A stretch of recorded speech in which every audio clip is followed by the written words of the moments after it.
Hey guys, welcome. August here. It's been a long day today. It's 9 p.m. in the evening. I'm just recording this video now.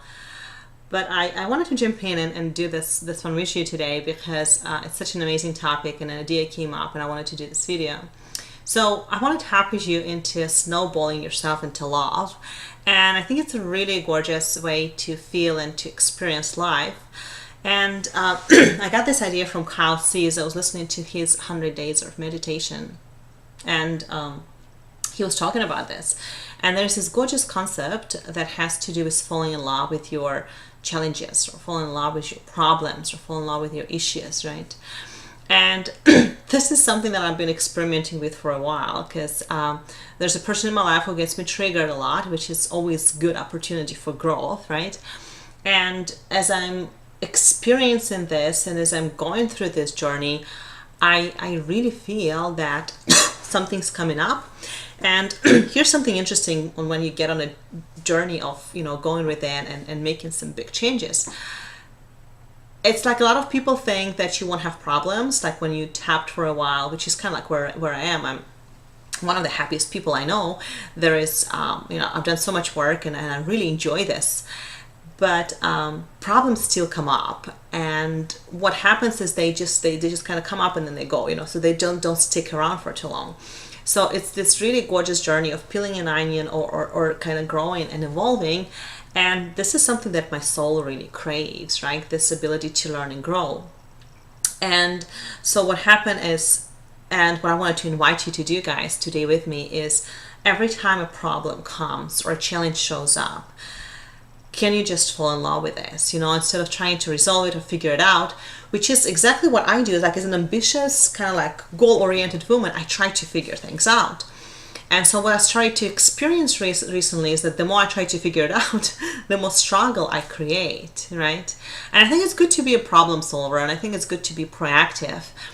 But what I want to tap in with now more than ever is kind of like an inspired action versus that type of action that are something that we got used to or people think we should do, right? And it has to do with falling in love with your problems, like big time. Can you fall in love with your problems? Because when you do, what you might experience is that, number one, they resolve themselves. There's little to nothing you have to do. And literally the last 3 days, I've been going through something yesterday and the day before yesterday, and today 3 events that took place that got everything resolved. And I didn't have to do anything at all. I just have to tap and open up to love, and tap and open up to love, and tap a little bit more. Now there's things that I've done a lot of things today. It was a long day. It started at 5 a.m. and it's 9 p.m. I'm still working. But what I'm saying is that sometimes we're efforting things so much that we get on the way of things actually happening. And Kyle Cease has this gorgeous metaphor of how we do this in our life, when it's almost like when your computer is broken and you call somebody from Best Buy who'll come and fix it, like a computer expert. And so they'll come and they try to fix it, and you get in between them and computer and try to help them, right? So just let it go.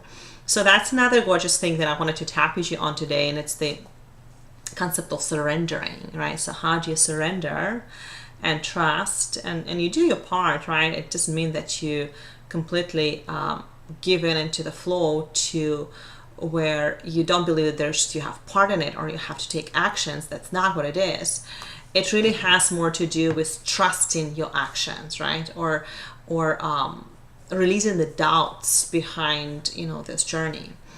And another part of snowballing yourself into love is this beautiful practice that I've been kind of tapping into lately and experiencing and reminding myself daily to do this and to feel this. And it has to do with your ability to open heart. To open heart to the point where you feel the love in your body and you feel the love in your heart. And I know it kind of probably sounds a little shallow, but just stick with me. You'll see what I'm going with this. It's really is different from anything that I've ever heard or experienced, because it has to do with, like, when you're feeling vulnerable and you are in pain, and it's often relationships kind of will poke these things into you. What you do is you open more, you become a little bit more vulnerable, and you just be in the moment with that pain, and you just say it is what it is and have no judgment around it. And sometime I tap, sometime I meditate, sometime I journal, but tapping really helps with anesthesia for heartache. But the truth is, and something that I'm working with a lot of clients right now and myself, is that a lot of people, they actually work through their past stories. So there's not a whole lot of things that we need to go back and clear, and that's kind of where I am. I've been tapping for so long, and I've been working with practitioner for so long. And so where I am right now is I kind of want to learn how not to close my heart, because it's the closed heart that keeps hurt in it. When you're wide open and when you live in love with an open heart, it's just going to pass through you. You know what I mean? It's just not going to get stuck. And this is the experience that I wanted to tap into. And as I do, a new shades of or qualities of my personalities that wasn't as bright before showing up. So one of them is compassion. I've experienced a deep sense of compassion this morning towards someone that I was upset at originally, and I just didn't see his part of the story, or what's happening. Actually, I was looking through the glasses of some of my old things. And as you're opening up your heart and you feel more and you allow more, it is a beautiful way to live. It's best stress relief. I went through lots and lots of things today, and every time I would feel a bit of a stress, I would remind myself, just open up your heart, open up your heart. So let's go ahead and do a quick round of tapping. And if you guys are not familiar with tapping, it's a very simple acupressure technique that helps you clear negative emotions on a feeling level. So it's really beautiful because it's not just talk, it's not just the therapy, it's not just discussion or coaching. It really allows you to make these changes in your body so you can feel differently. And honestly, I believe that emotional intelligence, or your ability to change the way you feel, is the most important thing or skill that you can do with your life, right? That you can develop. If you can tap in with your core desired feelings and practice them daily, like you practice piano or baseball or golf or anything else, just imagine practice feeling happy, right? Or practice feeling healthy, or practice feeling inspired, or practice feeling abundant. So that's what tapping does. I think on a deeper level, it develops, help you develop those feelings. And you guys know that feelings are much stronger than words, right? So they really drive the bus, they really drive decisions. So let's do this. So what I want you to do is just to kind of breathe in and breathe out, and just tap between your eyes and follow me. Just relax into this process. I choose to feel good, even though I feel a lot of pain and I get triggered and I feel judgment toward others or myself. I love and accept myself anyways. Even though I look at things and I say, it shouldn't be this way, he shouldn't say that, he shouldn't act like that, she should do that. It's safe for me to release the judgment, because what judgment is essentially fighting the reality, right? It's arguing with what is. And when you argue with what is, it's near insanity. So it's safe for me to release and to let go and to accept things for what they are. Because it is what it is. And just to enjoy where I am right now. And just to get excited to go where I want to go. So I choose to practice surrender. Surrender this moment. Surrender to the situation that I'm with. Fall in love with the challenge that I'm presented with. Especially if I don't know what to do next. It's probably just a sign from my subconscious mind to surrender. Because when you let go and you loosen the grip, all of a sudden the answer appears.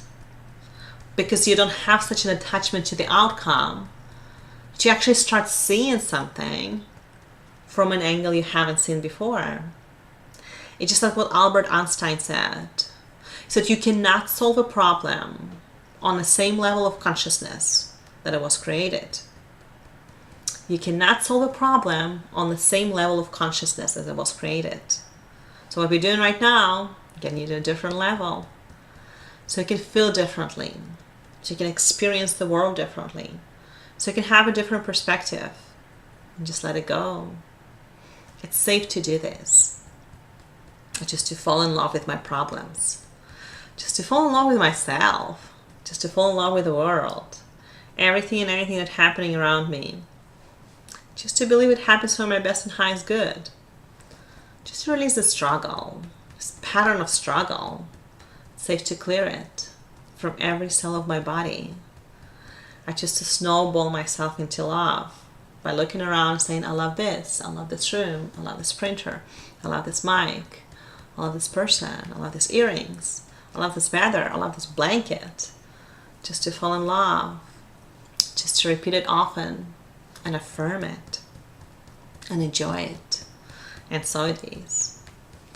Grab your wrist, pulse round, breathe in and breathe out. And say the word peace. Get out there, open your heart. Love is open heart. If you love is open heart, nobody, nothing can hurt you. Surrender, enjoy, breathe, tap. You got it.